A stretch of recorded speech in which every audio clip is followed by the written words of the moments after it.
तुम कब तक मौन रहोगे? तुम कब तक भविष्य को अनदेखा करोगे?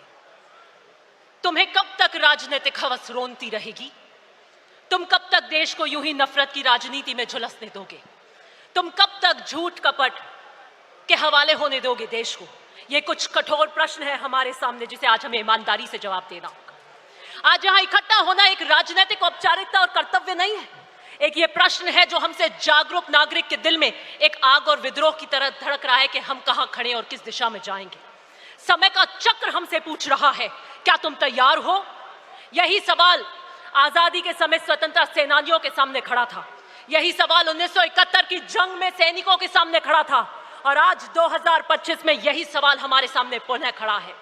राष्ट्र की चेतना एक निर्णायक मोड़ पर खड़ी है, जहां पर संघर्ष धर्म है, संकल्प हमारा कर्तव्य है और मैं आपको कहना चाहती हूं, मौन अपराध है। हमें तय करना है कि हम इतिहास के दर्शक बनेंगे या उसके निर्माता। भारत एक ऐसे मोड़ पर खड़ा है जहां दीप बुझने लगे हैं, संकल्पों की आस्था दरकने लगी है, मंचों पे से आदर्शों के भाषण के पीछे आत्मा मौन होती जा रही है। बदलता स्वरूप राजनीति का ऐसा प्रतीत होता है जैसे मानो एक मृग तृष्णा बनती जा रही है, जहां पर हर कोई दौड़ रहा है लेकिन पानी कहीं नहीं है। हमारे सामने भले ही बंदूक और बारूद की चुनौती आज खड़ी नहीं हो, लेकिन यह समय कम खतरनाक नहीं है और हमें तय करना है कि आने वाले इसमें हम इस संघर्ष की आवाज बन पाएंगे कि नहीं बन पाएंगे।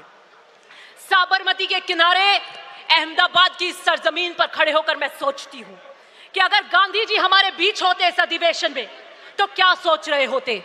मुझे लगता है वो इस नए भारत को देखकर फफक फफक कर रो रहे होते और वो कहते हैं कि वो भारत नहीं है जिसे मैंने देखा हो। इस भारत को देखकर उनका मन बहुत व्यथित होता। वो देख रहे होते कि किस तरीके से किसान आज हताश है, उसके चेहरे पे उनको झुर्रियां दिखती हैं। किस तरीके से मजदूर जो अपने हाथों की चोट लिए उम्मीद का संगीत बजाता है, आज उसको किस तरीके से हताश पे कर रखा है। नौजवान किस तरीके से उसकी आंखों में निराशा है, जो अपने अवसरों के अभावों में अपने सपनों को कुचलते हुए देख रहा है।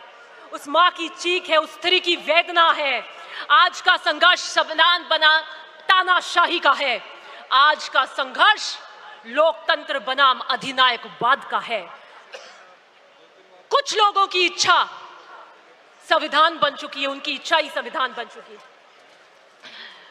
मैं आपको यही कहना चाहती हूं कि बीजेपी आरएसएस ने धर्म की राजनीति को अपना औजार बना दिया है।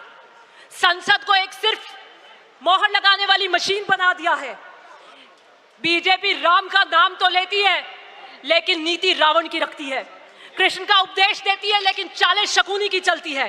गॉडसे का महिमा मंडन करती है, गांधी के सिद्धांतों को आत्मसात नहीं करती। सरदार पटेल की मूर्ति तो बनाती है लेकिन उसके एकता के सिद्धांत को नहीं अपनाती। ये देश नफरत का राजपथ बन चुका है। मैं इन कांग्रेस जनों को कहना चाहती हूं, उठिए और राहुल गांधी का न्याय पथ में उनके साथ चलिए। संवाद की जगह आदेश ने ले ली है, असहमति की जगह दमन ने ले ली है। यह तानाशाही निजाम कब्रिस्तान, शमशान, मंगलसूत्र, मुजरा, बटेंगे तो कटेंगे जैसे नारों की राजनीति कर रहा है। ये लपटे संविधान को जला रही हैं। मैं आखिर में यही कहना चाहती हूं कि आम आदमी की चीख मौन बन चुकी है। उसकी आवाज में न गजलों का लहजा है, न इशारों की नजाकत है। उस माँ की चीख जिसने अपने बेटे को सांप्रदायिक हिस्सा में खोया है। गुजरात की यह धरती हमें क्रांति के लिए पुकार रही है। कांग्रेस का ये कार्यकर्ता बापू की अहिंसा का संकल्प है, नेहरू का विजन है, सरदार पटेल का लौह संकल्प है, लाल बहादुर शास्त्री की सादगी है, इंदिरा गांधी का साहस है, राजीव गांधी का बलिदान है, सोनिया गांधी का संघर्ष है और राहुल गांधी का धैर्य है।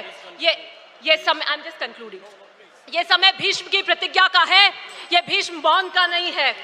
आइए चलिए और राहुल गांधी जी के इस न्याय पथ में उनके साथ कंधे से कंधा मिलाकर चलिए। बहुत बहुत